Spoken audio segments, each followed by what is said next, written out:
Une question qu'on me pose parfois, c'est: «Est-ce que le code des émotions fonctionne chez tout le monde?» La réponse simple est oui, parce qu'il y a pas de raison que ça fonctionne pas.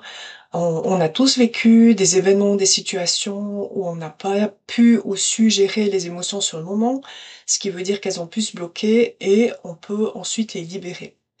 Ça, c'était pour la réponse simple. Maintenant, on va nuancer un peu tout ça. Donc 1er cas de figure, on travaille sur une situation où il n'y a pas uniquement des émotions bloquées qui sont impliquées. Là, ça peut arriver typiquement quand on travaille sur un problème physique qui est là depuis un certain temps. Là, je pense par exemple à de l'arthrose, à un cancer, à des choses où il y a vraiment une composante physique qui s'est développée dans le temps. Et là, on va pouvoir travailler avec le code des émotions. On va souvent pouvoir soulager les symptômes. On va pouvoir aussi aider la personne à mieux gérer sa maladie, mais on va pas forcément pouvoir régler tout ça, parce qu'il y a autre chose à faire, il y a d'autres choses qui sont impliquées. Donc ça, c'était la première nuance, le problème sur lequel on travaille, la situation. Ensuite, ce qui va vraiment être important aussi quand on travaille avec le code des émotions, c'est notre état d'esprit. Donc l'état d'esprit de la personne qui vient en consultation. Si c'est une personne qui a déjà fait du travail sur elle-même, qui est ouverte à ce genre de soins, qui est convaincue que ça fonctionne, très souvent, les résultats vont arriver rapidement et vont être très clairs parce qu'elle a déjà enlevé toute une série de couches émotionnelles, première chose. Et deuxième chose, elle est ouverte. Elle est ouverte aux soins, elle est ouverte au changement, ce qui veut dire que ça va vraiment aider le soin à fonctionner, à donner des effets. Maintenant, si c'est une personne qui a jamais fait ce genre de démarche ou qui est peut-être beaucoup plus dans le mental, qui est beaucoup plus rationnel, qui a besoin de preuves, ça peut fonctionner, ça va souvent fonctionner, mais ça va souvent prendre un peu plus de temps. Simplement parce que déjà, il y a un travail vraiment comme un peu de dégrossissage à faire. On va d'abord travailler sur des couches émotionnelles, qui sont assez éloignées parfois du cœur du problème, donc ça peut prendre un peu de temps.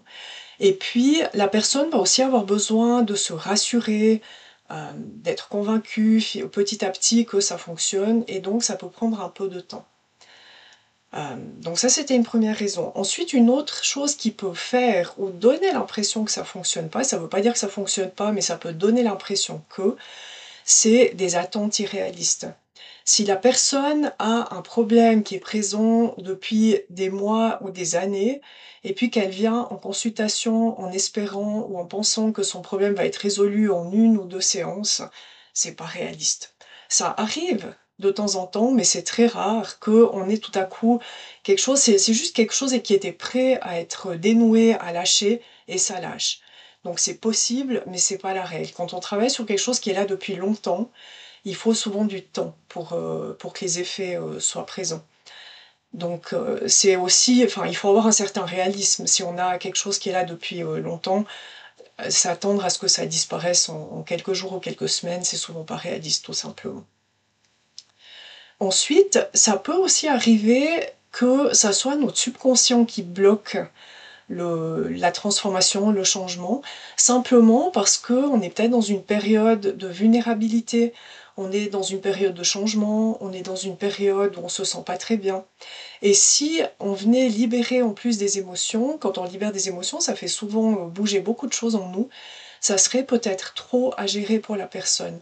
Et donc à ce moment-là, le subconscient peut bloquer pour la protéger. Et là, en général, quand on emploie le test musculaire, ça va nous dire, quand on demande si on peut libérer, ça va nous donner un non. C'est rare, mais ça peut arriver. Et là, c'est vraiment important de ne pas insister. Si vous utilisez la méthode pour vous-même, là, c'est pareil. Testez toujours avant de faire une séance si vous pouvez le faire en utilisant le test musculaire. Et si ça vous dit non, respectez ça et reposez la question le lendemain ou quelques jours plus tard. Et puis dernière chose qui peut arriver, c'est que on libère les émotions, donc on fait le travail de libération des émotions. Souvent sur le moment, on se sent mieux. On sent pardon pour ça. On sent qu'il y a comme un plus de légèreté qui est présente, on sent qu'il y a un poids qui s'en est allé. Mais ensuite, après la séance, on va pas faire le travail qu'il faut pour accompagner cette libération. Ça veut dire que, je prends l'exemple, on est dans une situation conflictuel, à la maison. On libère les émotions, on va se sentir mieux sur le moment, mais après il faut aussi travailler au niveau de cette relation. Ça veut dire qu'on peut se faire accompagner par quelqu'un, on peut faire de la médiation, du conseil, mais il y aura quelque chose à faire. Si on se contente de libérer les émotions, mais qu'on reste dans la même situation sans rien faire, ce qui va se passer, c'est qu'à chaque fois, entre les séances, on va bloquer des nouvelles émotions parce qu'on n'est toujours pas bien, on est toujours dans quelque chose qui ne nous convient pas, et donc ça va chaque fois se rajouter. Donc finalement,